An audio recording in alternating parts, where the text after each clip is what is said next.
Halo Sobat EWF Semarang, apa kabar? Semoga sehat selalu dan banyak rezeki. Saya Ian, R&D EWF Semarang. Sobat, saya sering ditanya, bagus mana sih? Emas perhiasan, emas logam mulia, atau emas bursa? Ya sering kali sih yang nanya itu sebenarnya nguji saya. Pasti mereka berpikir, pasti Ian ini akan jawabnya emas bursa. Kan Ian orang pialang. Tapi tidak, saya akan dengan jujur mengatakan bahwa sebentar, fungsinya untuk apa dulu?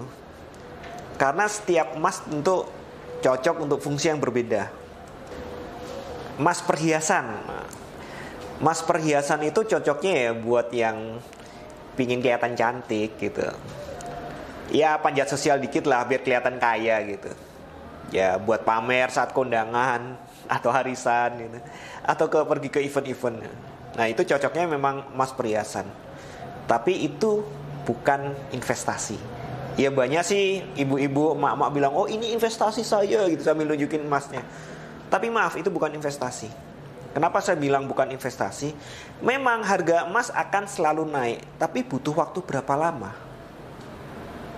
Dan jangan-jangan naiknya lebih dikarenakan ya terjadi inflasi, di mana harga barang-barang lain juga naik. Emas perhiasan ini tentu juga punya kekurangan atau resiko. Resikonya adalah ya hilang. Ya, terutama untuk pelupa, orang-orang pelupa, ya ini nggak cocok lah. Kayak saya ini pelupa, saya nggak pakai perhiasan. Kenapa? Saya sering loh nemukan cincin gitu di wastafel gitu. Jadi ada orang cuci tangan di wastafel, selesai keringkan, pergi, cincinnya ditinggal.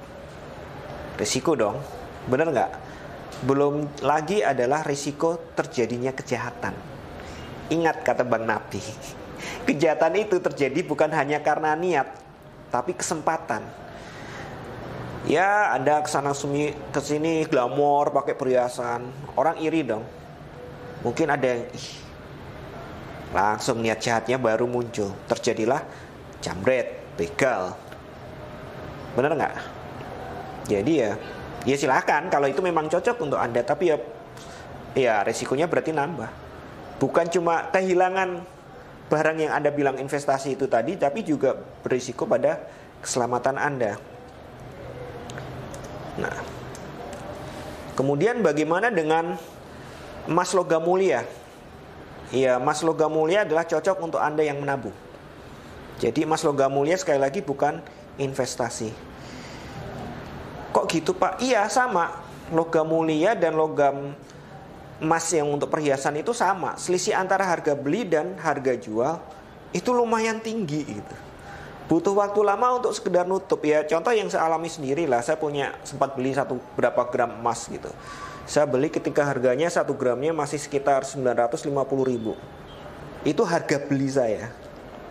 Ketika saya akan jual lagi, sampai terakhir saya cek berapa minggu yang lalu, ya sempat untung pun di harga belinya mereka.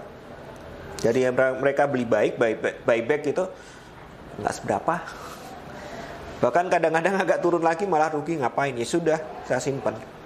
Nah, kelebihannya apa? Ya karena emas batangan ini bukan untuk pamer, ya kelebihannya lebih aman daripada emas perhiasan tadi. Dan emas batangan ini juga tidak ada istilahnya susut gitu. Kalau Anda beli emas perhiasan, Anda beli, ketika Anda jual lagi, kadang-kadang ada toko emas yang nakal. Nggak semua ya, nanti saya disomasi lagi.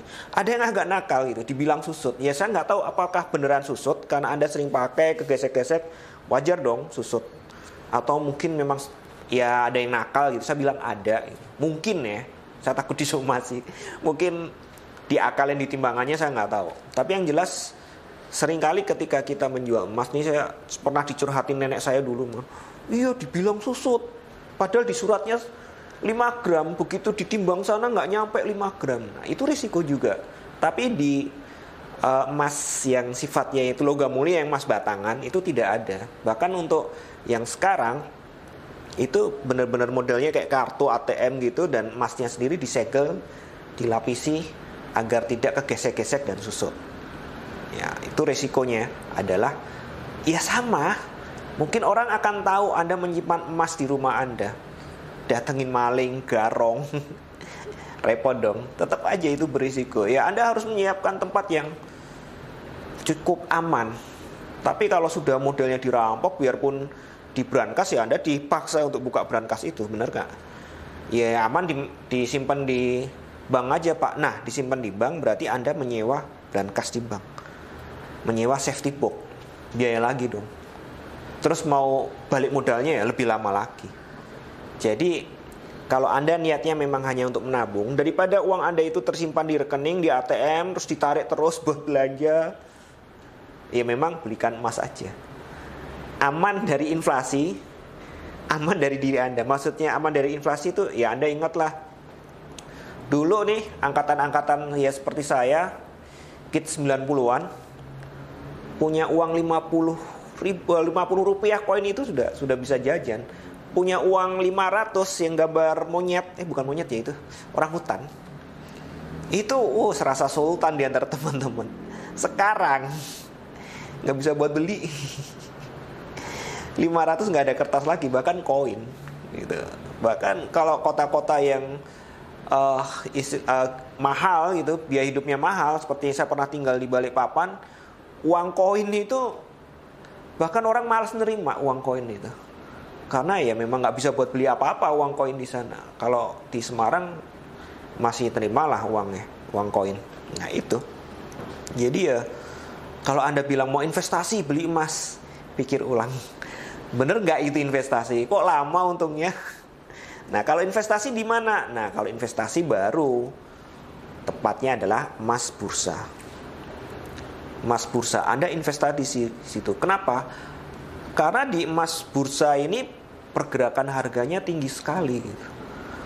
Saya mulai transaksi di bursa berjangka untuk emas itu mulai tahun 2010 sampai sekarang 2021. Lama juga, 11 tahun. Dan selama 11 tahun ini saya ingat betul, hanya sekali saya menemukan yang pergerakan harganya itu kalau nggak salah paling rendah tuh waktu itu 6 dolar per troy ounce, 6 dolar sekian. 8 dolar cuma sekali, pokoknya di bawah 10 dolar satu hari itu jarang banget. Pasti di atas 15 dolar untuk satu troy ounce. Misalnya kemarin saya rekaman ini tanggal 27 itu pergerakan harganya, saya rekaman sekarang 28, maksudnya saya adalah saat rekaman ini saya pegang harga yang tanggal 27, itu selisih antara harga terendah dan tertinggi itu 18,5 dolar per troy ounce. Satu lot transaksinya itu 100 troy ounce. Berarti ada peluang selisih harga itu adalah 18,5 kali 100. Berarti 18.850, aduh belibet saya, 1.850 dolar. Itu selisih antara harga terendah dan tertinggi. Oke, kita ambil 10% aja. Itu udah 185 dolar. 1 dolarnya difikskan 10.000. Anda udah ada peluang keuntungan yang berapa itu? 1.850 dalam satu hari. Itu kalau cuma ambil 10%. Kalau lagi beruntung pas dapat yang lebih tinggi, bisa aja. Nah itu kan peluang Pak. Kalau benar ngambil posisinya, kalau keliru, nah inilah. Ketika Anda berinvestasi di uang bursa, Anda tidak hanya menginvestasikan uang Anda. Anda harus menginvestasikan waktu Anda untuk belajar caranya transaksi, money management, sama analisa. Nggak mau Pak, pusing. Ini ada yang nawarin saya, mereka yang gerakin. Nggak boleh, dilarang, ketahuan Bapepti nanti masalah itu. Kenapa? Karena dilarang nih.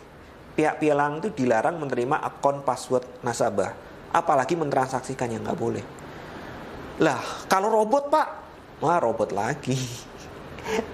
Ya robot buatan manusia. Ya kalau manusianya baik sih, ya dibuat baik. Kalau manusianya yang bikin robot cuma coba-coba, ternyata banyak bugs, gimana yo? Atau malah sengaja dikasih scam. Kan nanti kalau rugi kan bisa protes, katanya ngasih untung, kok ini rugi.